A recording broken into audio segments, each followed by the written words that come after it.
Okay, so I kind of had, Bill was nice enough to give that really nice introduction. You know, one of the reasons why I got interested in cybersecurity, I started in IT many years ago on help desk, and I'm going to talk a little bit about one of the first run-ins I had with malware and a phishing attack. But I got really interested as I was in IT. I used to manage Citrix. I was a sysadmin, senior sysadmin, managing a Citrix environment. And when I started doing vulnerability management and remediation, you know, I started seeing these issues with low and medium vulnerabilities. You know, we didn't have time to remediate them, or they just weren't as big of a priority. So I got really interested in that, which is why I ended up coming to Capital to do my doctorate. So my dissertation was an examination of vulnerability scoring using chain vulnerability attacks. And so one of the things that really interested me about business email compromise is that it's typically a multi-layered approach, which I always find very interesting, multi-layered attacks, cyber attacks, and how they can be done. So that's kind of why I wanted to talk about business email compromise today.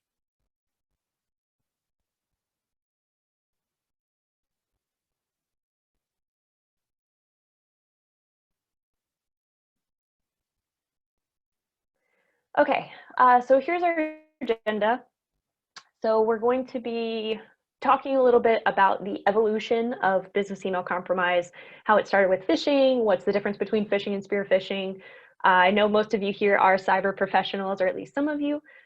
So I want to give just kind of a brief introduction that way, and then really talk about what is business email compromise and the different types. There's a lot of different ways that you can accomplish business email compromise attacks, and there's a multiple different ways that you can actually conduct them. So it's not just, you know, you'll hear me talk a little bit about wire transfers and how that's relevant to BEC, but there's a number of different ways that are a number of different reasons why someone would want to conduct this attack. We're going to talk a little bit about attack vectors, how you can spot forged email headers and spoofed email addresses. We're going to talk about detection, prevention, and then, you know, if we have some time, we might talk about some BEC research, and that's our agenda for today.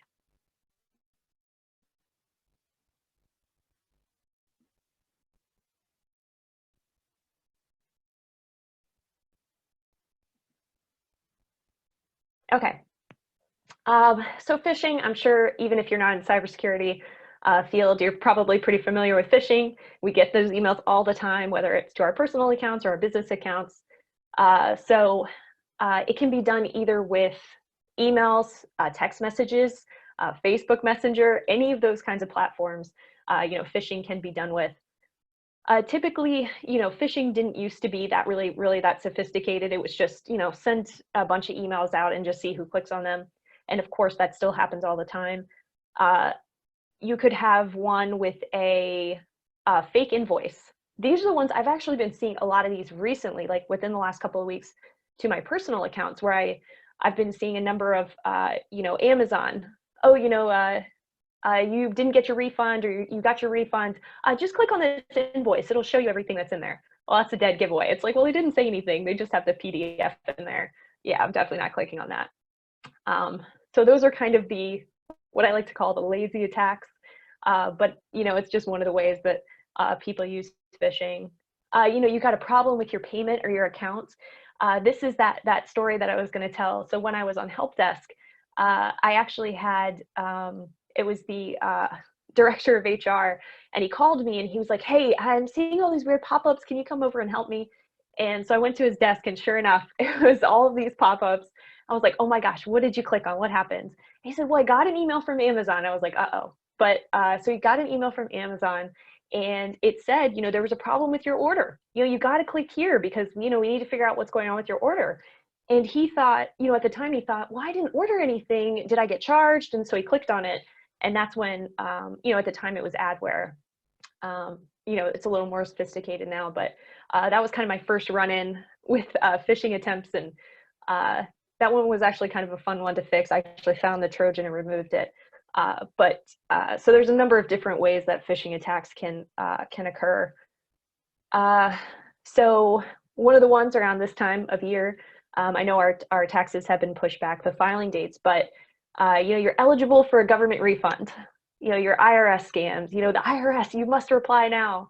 And I love the ones that I get actually in the mail, the ones that come to my mailbox. I go out, I pull it out, and it's just this little yellow card, and it says, I've tried to contact you 3 times. Call this number now.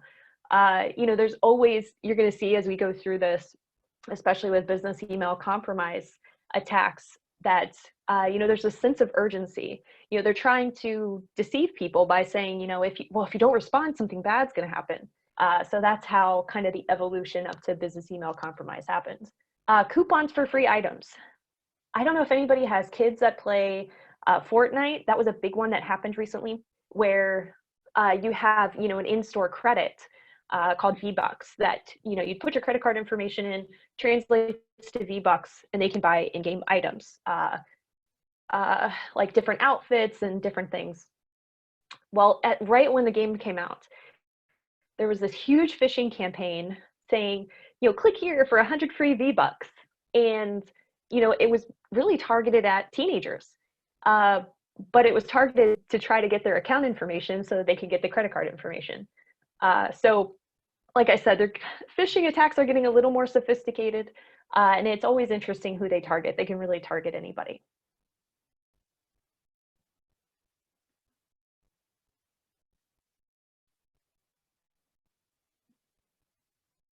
Okay. So there's a number of different ways that we can try to avoid phishing, whether it's in our personal accounts or in a business environment. Using multi-factor authentication. It sounds like I'm beating a dead horse when I say that. We use multi-factor authentication, 2-factor authentication. But we wouldn't still be talking about phishing and spear phishing attacks and multi-factor authentication, if it wasn't still an issue. There's still plenty of there may be accounts that don't have 2-factor authentication. You still have to use a password. Maybe they don't require strong password strength. All of those things kind of play into this. But if it's possible to use multi-factor authentication, that's always the best way to go. If something's suspicious, this is more in a professional environment. Of course, don't click on anything. Don't forward the email. Call your IT team or your information security team, and they can, determine pretty quickly if it was malicious or spam. So verifying site's integrity. We're actually going to talk about this as we go through the presentation when we talk a little bit about DKIM and DMARC. So we'll get to that a little bit later. Considering whitelisting. This is really tough for a lot of organizations, especially organizations because they need to have, especially if they have, let's say, a strong social media presence, or they need to do a lot of research. They need to be able to access a bunch of different websites. It can be tough to whitelist specific websites, but that's really a much more secure way of doing things. And of course, keep your systems patched. Again, I know that's going to sound like a broken record. Everybody says keep it patched, but it really is one of the best ways to help prevent phishing attacks and spear phishing attacks.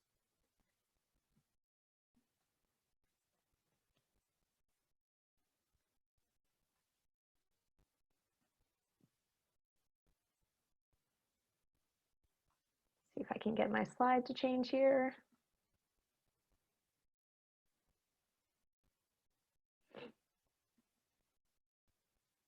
Okay. So here in a spear phishing attack, we're talking about a much more sophisticated, more targeted. Phishing is typically a little bit more broad, but spear phishing here, we're talking about something that's more thought out. Someone may be looking at a particular business, they want a piece of information, or maybe they're looking for a piece of software or how software is built or something. They're looking for maybe proprietary data or specifically this company's information. So typically that's going to start with doing some social engineering, looking at social media sites and figuring out, well, who's a possible target? Who works here? How can I access them? Is their email address available? Maybe I can target them that way. What are they interested in? Do they like dogs? Oh, great, I love dogs too. Maybe I can communicate with them. And so it's a much more targeted attack. You're not just putting a bunch of flyers in mailboxes and seeing who responds. You really are making sure that who you're talking to you're giving them some specific information so that they'll want to click on your email. Messages include, like I said, urgent requests. You have to talk to me now. You have to reset your password or your account's going to be locked out. All of these, really urgent requests. It must be done. Those are always like a dead giveaway. It's like, wait a second. I know that Amazon doesn't need me to click on this link right this second. One of the other things you can do, of course, is to copy that link and see if it's, where it's actually going. So the other intent here is if they're using a spear phishing attack, they might be trying to take someone to a spoofed website. I don't know if you guys have seen how sophisticated these spoofed websites are now.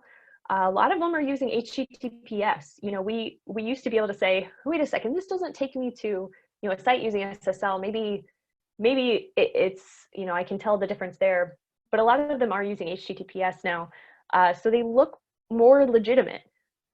And a lot of the ones, if they're pretending to be Amazon or pretending to be Bank of America or whatever it might be, their sites are pretty sophisticated. So it can be difficult for someone to tell when they go to put their credentials in if it's the right site or not. So that's something to be aware of for spear phishing attacks. Oh, and I did want to point out for everything that I'm talking about today, everything is cited, everything's open source. This is all just open source information about business email compromise. Okay, so avoiding spear phishing attacks. This is a tough one when we talk about not posting personal information on social media sites. That's why we use social media, right? Is so that we can talk to people and have have those personal connections with people. But it's about making sure that what you're posting is appropriate and maybe not too personal. So if you're an organization, you may have a social media policy to say, hey, you can only post these types of things. Using a different password on every account. I mentioned try a password manager, but do your research, make sure you're using a good password manager if you're going to use one. I know it's tricky to use a different password on every account, but that's one of those things that, let's say there was a compromise on, Wells Fargo or something. If you're only using one password there, tied to an email address, they wouldn't be able to just try a bunch of websites with your password. They wouldn't be able to get in. So it's a nice way to try to secure yourself. Again, I'll harp on it, always update your software, whether on the business side or the personal side. It does make a difference. This is where I was saying, don't click on the links, go directly to the website. So, if you get a fake email from Amazon or whatever, actually go to the website and check your account, because 9 times out of 10, your account's fine, nothing's actually happened. It's just, someone phishing. Be wary of friend requests from friends. I actually had this was back when I had Facebook a couple years ago, and I had a friend from the gym, and I got a connection request, a friend connection request from him. I was like, wait a minute, I thought we were already friends on Facebook. This is really strange. There was no profile picture. There really wasn't a lot in the profile. And so I reached out to him from the account that we were friends. I said, hey, I'm getting these weird friend requests that say that they're from you, but I don't think that they're from you. And he's like, they're not. I've had a lot of people tell me that there's someone trying to talk to them and get information from them. And, he asked me, he's like, why would they be doing this? What kind of information are they trying to get by spoofing my, my Facebook profile? And I said, well, anything that they can get, if they can get email addresses, names, other connections, maybe they're targeting someone else. So it could be, it's good to watch out for those things and to, try to go to the source if you can. Data loss prevention software, that's something, there are a number of vendors out there that have it. So that can be another great tool to use if you don't currently have one in your organization.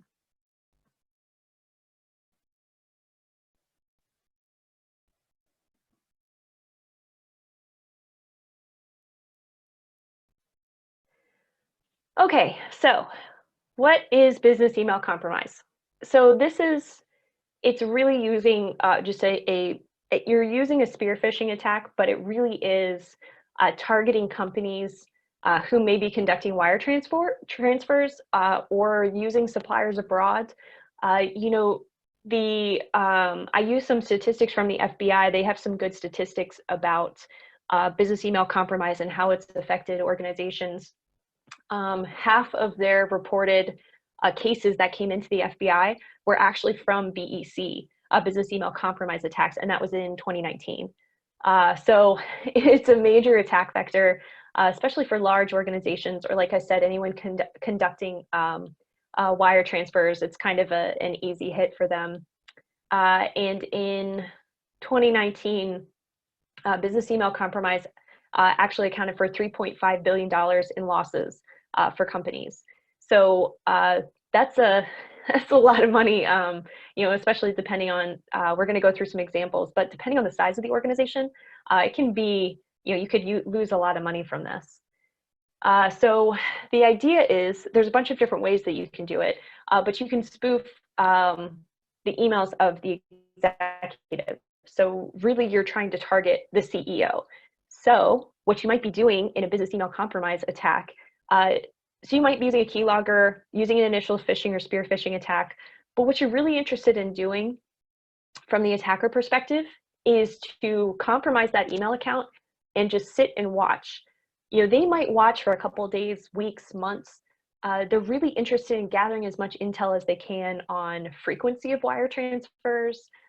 Who are they talking to conduct the transfers? Is it the CFO? Is it someone specifically from the finance department? You know, they want to know the ins and outs of how often it's done, how it's accomplished. You know, does he use his iPhone? You know, to just, you know, shoot a quick email and say, hey, I you know, need you to conduct this wire transfer today, something like that. So these are very, very targeted and planned attacks. You know, they really want to make sure that when they ask for that wire transfer, that they're going to get it. And it's possible what they'll do sometimes is they'll start with like a little amount. You know, they'll ask for, you know, hey, can you send 20 grand to so-and-so? And if that happens, then they'll come back, they'll get bolder and say, actually, you know what, I'm going to need 20 million now. So these attacks can get out of hand very quickly.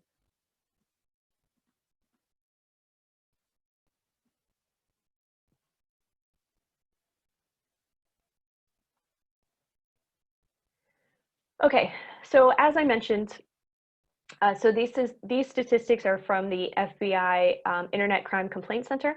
Like I said, they have some great statistics and some great material on how BEC has kind of affected organizations, you know, in the private sector. Most costly cybercrime. And in 2013 to 2014, I just wanted to show some of the stats there. Almost 1,200 companies were affected, and that was back in 2013. Between 2013 and 2018, they took 12 billion total, which is it's a lot of money, especially depending on how large your organization is. That can be a big deal to your revenue. Reported in all 50 states in the United States and in 79 countries. So it's a global issue. It's not just a United States, you know, targeted attack. They are targeting people in multiple countries.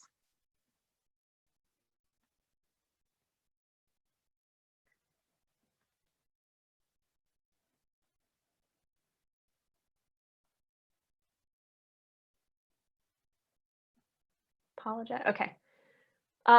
So this is an example here. It was a private industry organization. So this was in 2014. They're impersonating a chief executive. So someone in the executive group. So they had we're going to talk a little bit about cyber insurance if we have time. You know, but their policy is for computer and funds transfer fraud under the cyber insurance umbrella, covered up to $3 million. So this is where I was talking about, you know, initially the attackers, they asked for $480,000. Well, they got it. They got it transferred to their bank accounts. So then they requested 18 million. And that's a pretty big bump. I think that was a pretty bold move. So, you know, of course they started noticing something was going on. I think they did end up transferring it to that bank mentioned there. They sued the cyber insurance because they're like, hey, we thought we were covered. And I think there's still some issues going on here. They're still trying to figure out how they're going to recuperate or if they're going to recover this money. You know, sometimes the money's gone and you can't recover it, even with cyber insurance. So it's a tricky situation to get into. 1 second, let me go back here. Okay. So it doesn't just target private sectors. They target here a nonprofit organization. So this one happened in 2017. This was for $1 million. So this was in Connecticut. So they compromised the employee email, they posed as the employee, and then they started creating these false invoices. So this is where attacks get really tricky, because they're not just spoofing an email address, they're compromising the email account and using that to create these false invoices and send them out. So they sent money to a fraudulent person overseas. They did end up recouping most of those losses through their cyber insurance. But again, it's one of those things that's like, it's difficult to know, because if someone's compromised that email account, not just spoofing it, but they're sitting in that email account and just watching it come through, they get an idea for how frequently does this person send emails? What's their cadence? How do they speak to people? So they get a really good idea of the personality of the person that they're actually targeting, which of course makes it a little scarier. Okay, so a fire department was targeted, which I thought was really interesting, that, they're really trying to target anyone, anyone that they can get money from. So there were 2 employees that their accounts, had been compromised, and they gave $52,000 away to an overseas bank account. So they targeted, again, the executive staff, or the leadership, and in this particular case, the employees, they did have how you should spend money and how you should order things, but they didn't follow those rules. Now it's possible in this scenario, that they were under pressure to get something done. They thought that they had to get this done quickly. So that's typically how these things arise. So it's just another example of the different types of organizations that can fall to business email compromise. Okay, so I mentioned at the beginning, there are a number of different types of business email compromise. It's not just, we're just targeting the CEO and that's that. There's multiple different ways that this can be accomplished. The bogus invoice scheme, we talked a little bit about this. My personal experience with this, I've actually seen before where they want you to download a Word file, and the Word file will actually try to spawn PowerShell. And then it can do all kinds of stuff from there, but it's really interesting to see how people can take something like bogus invoice scheme and use it for malware or ransomware or anything else. There's a number of different ways that they can use this. CEO fraud, as we mentioned, they'll pose as the CEO. And like I said, they may pretend to, use their iPhone or something and say, hey, I need this wire transfer done today. I'm the CEO, just do it. Account compromise. So that's where, again, we're saying it's not spoofed. They've actually compromised the account. Attorney impersonation. So this can be a really tricky one too, because they could be pretending to be your law firm. And they're saying, hey, I've got this, crucial information, confidential. This is important, but they're pretending to be your lawyer. And if you interact with your, corporate lawyer a lot, this might be an easy way for someone to kind of get in. And then data theft. So in business email compromise, they may not just be targeting a wire transfer and trying to get money sent overseas or wherever. They could actually be targeting HR and payroll employees because they want PII or W-2 statements, something like that. So there's a number of different ways to accomplish business email compromise. Okay, so email spoofing. This is if you're not doing the account compromise, but you want to spoof the email and pretend that you're, like, let's say a lot of executives might use something like Gmail or something, if they're just casually like on the weekend, like, hey, we need to get this done on Monday or something. They might be using their Gmail or from their iPhone, they could be using any different type of personal email address to be conducting business. So someone could be conducting email header forgery so that it looks like it's coming from the same person, or the email address at least looks similar, and you can detect these pretty quickly. We're going to talk about SPF a little bit as I show some email headers and some examples of them. So you can see how SPF, DKIM, and DMARC can actually help to protect your organization to show that the email is actually coming from a legitimate source.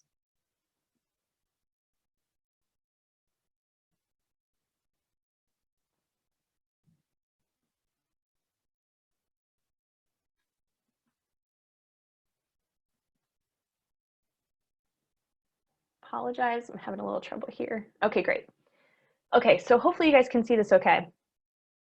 So on the left side here, these are just a couple of examples here of how email spoofing can be accomplished.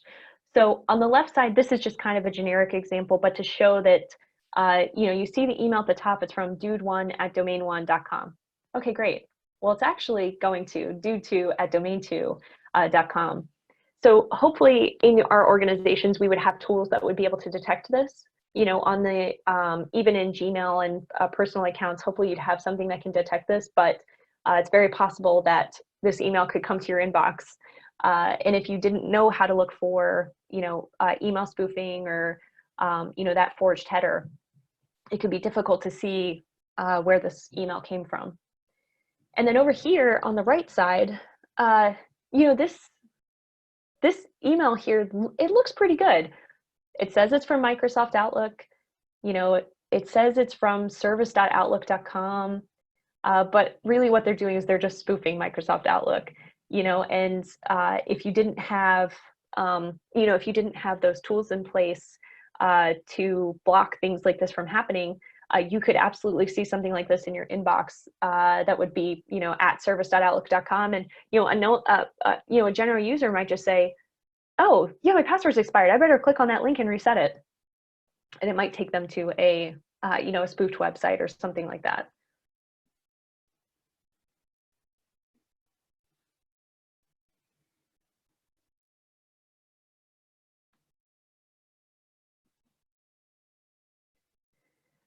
Okay, so this is an example of email header forgery. So I wanted to actually pull the email header out so that you could see kind of what I've been talking about.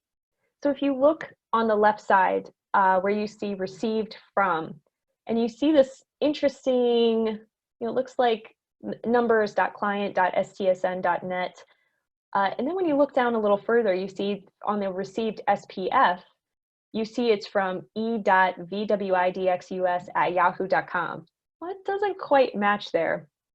And when you look under that received SPF, you see, this IP, it's neither permitted nor denied by best guess record for domain. So that means that maybe there's something fishy going on here. If the SPF is neutral and not accepted, you're kind of like, maybe I need to look into this a little more and see who it's from. Is this actually from Canadian Pharmacy? Who's this from? So this is just kind of an easy way, if you wanted to look at any spam emails and just kind of look at the email header and see kind of where they're coming from. It's kind of a fun thing to do.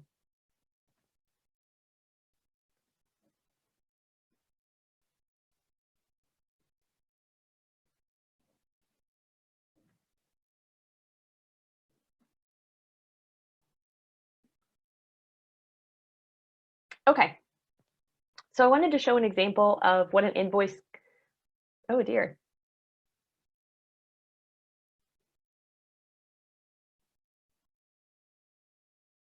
Okay, hold on one second, let me get back here. Okay, so our invoice scams, one of two. So I wanted to show two different examples here. The first one, these are, real examples. This one's from MailGuard. They posted an example here.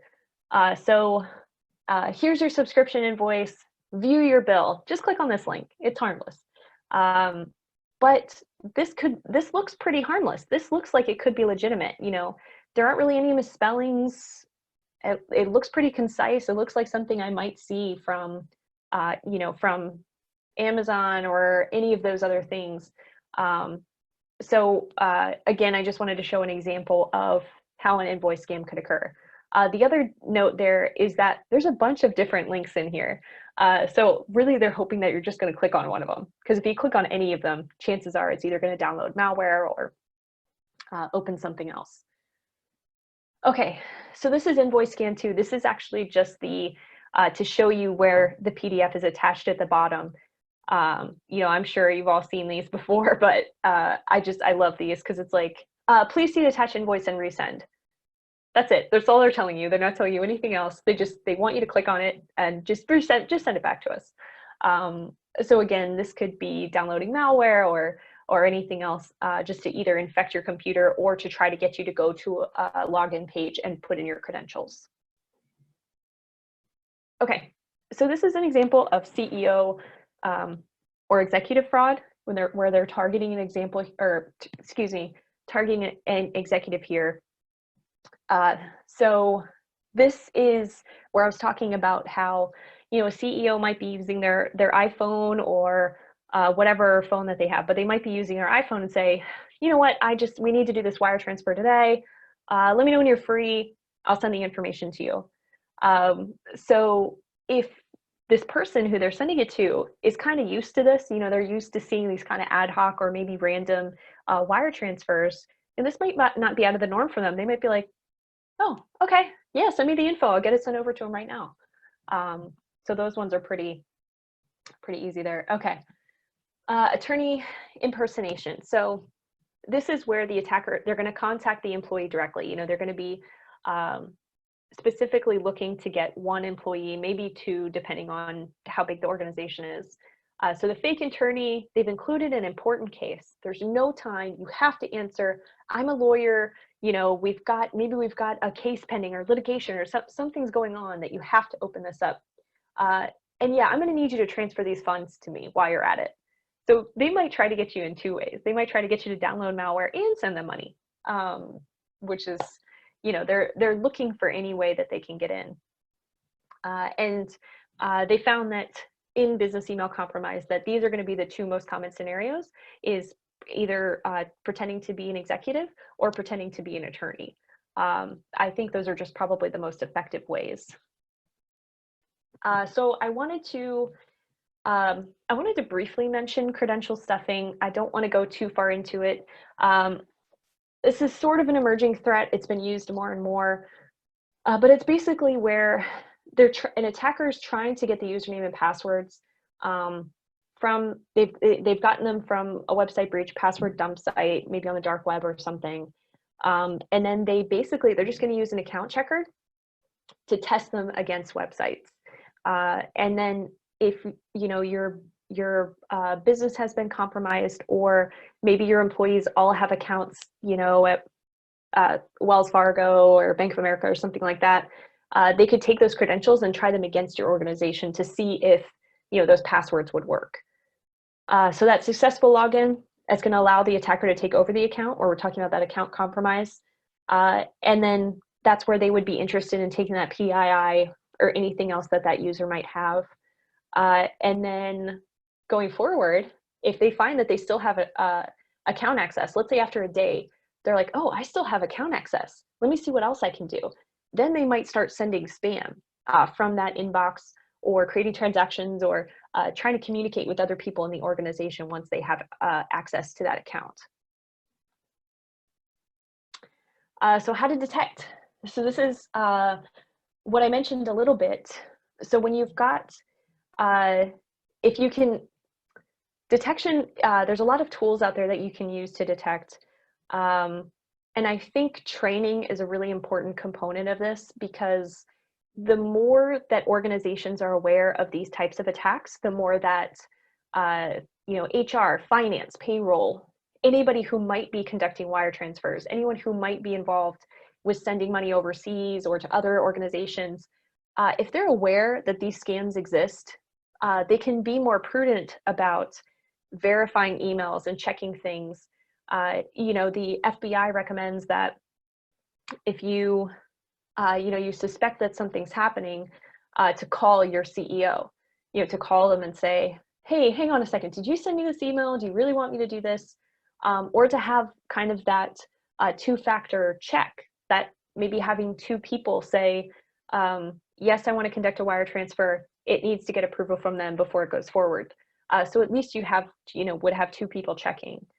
I will also mention, while they mention having calling the CEO or calling the executive to verify who they are and that they are, they definitely want this wire transfer. They can also use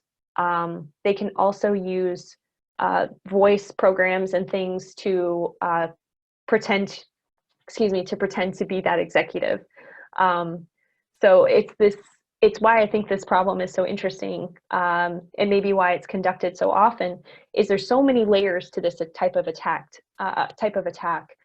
So there's obviously these things I mentioned here on the slides, but there's a lot of great security tools out there that can be implemented at organizations to try to detect and hopefully stop these emails from coming into the organization. So I mentioned a little bit about BEC Research just because I'm an academic and I love research, but I mentioned a few different articles here because there was actually a 2018 article saying that malware in BEC has decreased, but they want to use phishing attacks because they think that's more simple.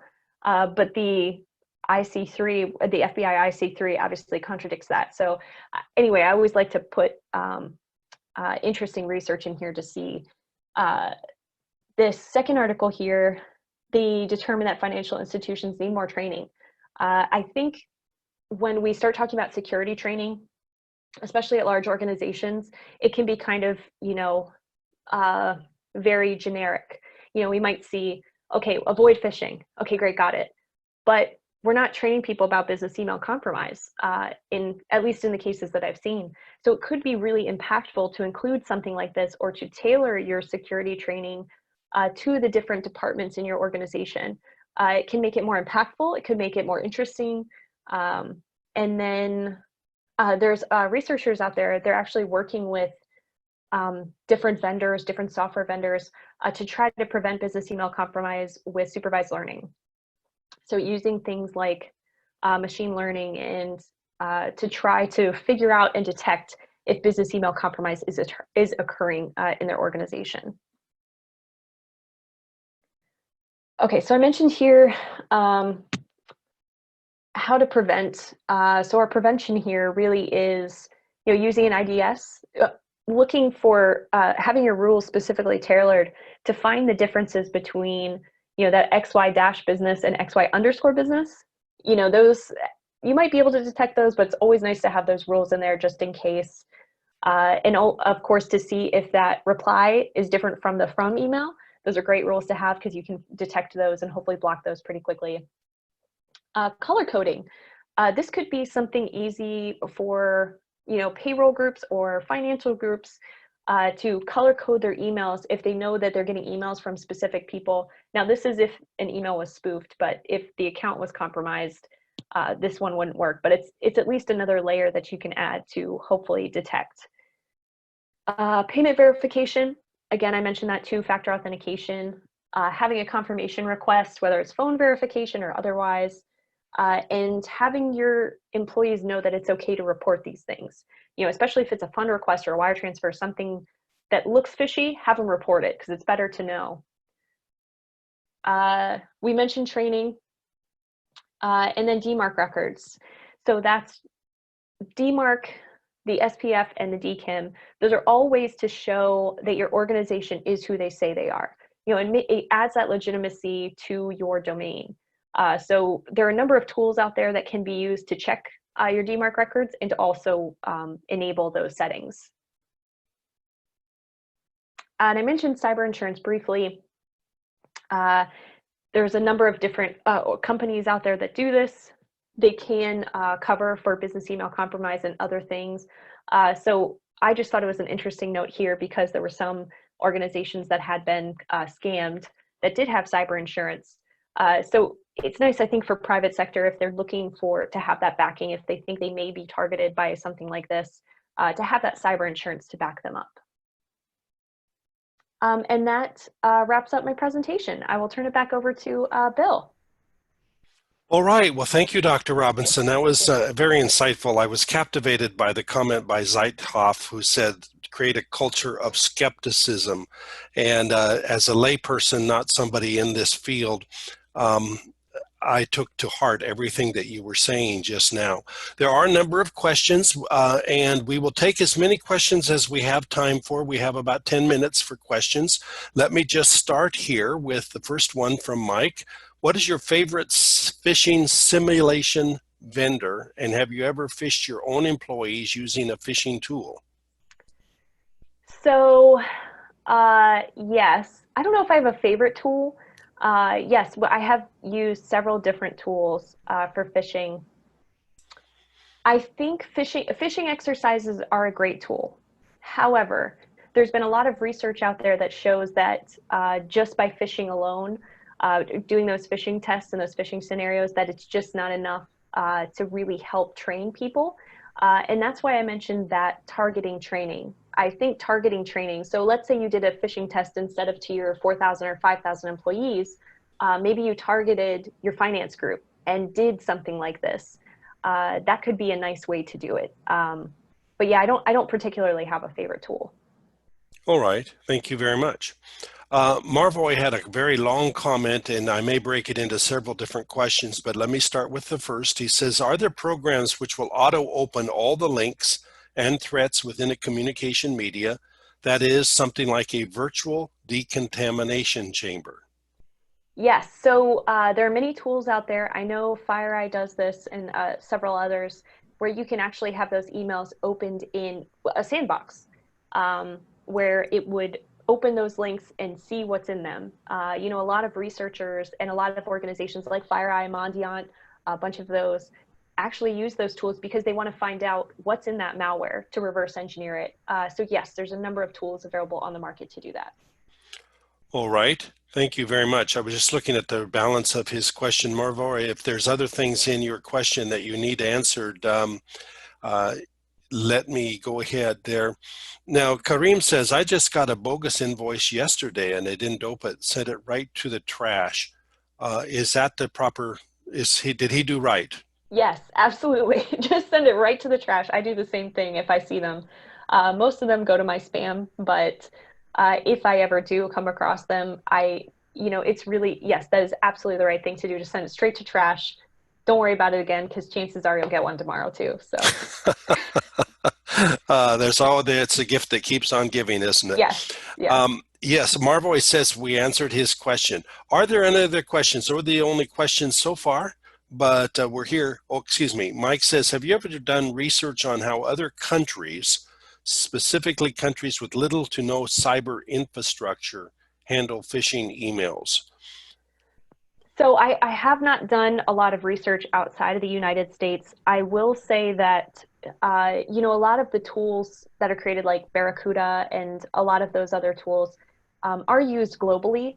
I do think it does get a little trickier if you don't have, if you really don't have that guidance, those policies, or anything to really enforce security. I think there's still a lot of security issues globally with people really taking it seriously and having that infrastructure. There's a lot of small businesses, in America that may not have the same tools, whether it's because they're expensive or other factors. But so not specifically outside the U.S., but I know it is difficult if you don't have those tools and policies in place. All right, thank you. Mike further comments, we highly recommend out-of-band verification via phone for the finance office. And he says the additional challenge was the case in the UK that used a AI deepfake generated call. You mentioned those earlier. Yeah. And that we've started to see this in the United States, but it could be the next vector. He was curious if anyone has done additional research on that, on these deepfake phone calls. So I actually saw a really great presentation at B-Sides Nova specifically on this, deepfake phone calls and also deepfake videos, because they're getting much more sophisticated. Yes, it's absolutely an emerging threat, and it's something to be considerate of. It's one of those things that's why I mentioned, it's great to have that additional phone verification, but as these tools become more available to the public to do these deepfakes, it's definitely going to be something that you need to look out for. Maybe doing a video call instead of just doing a phone call, so you can actually see the person might be a good alternative to that. Thank you. Sure. Richard says, how can you mitigate from compromise vendor email account that is user to compromise internal user account? I'm not sure I understand that question, so let me repeat it, and I hope you do. How can you mitigate from compromise vendor email account that is user to compromise internal user account? Okay, I think so. They have there's a compromised internal account, and how can you mitigate against that? Yeah, so this is one of those things. Once you've been compromised, it's more about containment. So it's more about finding that. Hopefully you have a SOC. I know not everybody does, but hopefully you have a way to detect that. So even if you don't have a SOC, if you have your IT group or whatever, and someone just notices something is off, and it may be that user account or that user that knows that their account's compromised. Maybe they check their sent inbox and they saw that, they're like, wait a second, did I send that email? That's really strange. So it's more about containment at that point, to figure out, is that the only account that's compromised? Because chances are it could be other accounts as well. So the first, you've got to detect it, because if you don't detect it, you can't do anything about it. But detect it and then contain it. Okay, I see our time is getting away from us, so I'm going to take just one more question from Godson, and then we will end it there. I'm sorry if we didn't get to everyone's question, but that is just how it happens in these short webinars. Godson says, are cloud-based systems more precise in filtering and detecting phishing emails? So it depends. I will say Gmail has very, very good spam filtering. They're really, really good at that. I would say it really depends on the vendor, and it depends on what kind of tools they're using. Just because it's a cloud system doesn't mean that it's more secure. Uh, Again, it's more about the tools that they're using. I don't know if you specifically mean cloud-based systems, like you have your systems in the cloud, or if you are using a cloud, ISP, you're using a cloud-based email provider, like Gmail or something. If you have an on-premise email system, then it would be your tools on-prem systems in the cloud. So yeah, so just because you have your systems in the cloud doesn't necessarily mean that they're secure. But if you're using something like Gmail, they have really, really great spam filtering. All right, well, that's the last question we'll take. And again, I'm sorry if we didn't catch every question. We want to deeply respect your time as participants and promise to get out of here within the hour. Let me go on, and we are nearly done. And I'd like to thank Dr. Nikki Robinson for this magnificent job that she's done. This has been very enlightening. Here are the two upcoming webinars. The next one will be on Tuesday, May 19th. It's called Low Speed Aerodynamics for High Altitude Flight with Unmanned Systems with Dr. Ian McAndrew. And then in June, we will have on Tuesday, June 16th, Dr. Bradford Sims will present Construction Management and Critical Infrastructure at Capital Tech. Now, to learn more and how to register, just write this email address down, or this web address down, captechu.edu/webinar-series. Make sure it's a hyphen and not an underscore. It won't go through otherwise. That was supposed to be an internal joke, Nikki. I'm sorry. Okay, now, a link to the recording and slides will be sent to every registrant, whether they attended this live session or not, and watch for that email later in the week. In that email, I will also mention that there's a certificate of completion that's available upon request. So all you need to do is, when you get the email with the link to the recording, just simply fire a reply back to me that says, I would like to have a completion certificate, and we will put one on in your name and get it off to you. So for those that want those certificates. This concludes today's webinar. Again, watch for that follow-up email on how to get a certificate, and also the links to the recording and to the slides. I'd like to thank again our presenter for this wonderful job that she did, and I'd like to thank all of you who joined us today. It's been a real pleasure. With that, we are officially done, and you can close out of the meeting. I do want to mention one other thing. In the email that I'm sending out to you, I'll ask for, it won't be a survey, but if you have any comments that you would like to convey to me or to the presenter, I'll be happy to take those as well, and I'll mention that in the email follow-up. Thank you again, everyone, and you are officially dismissed, and you may log out at any time. Thank you very much. Thank you.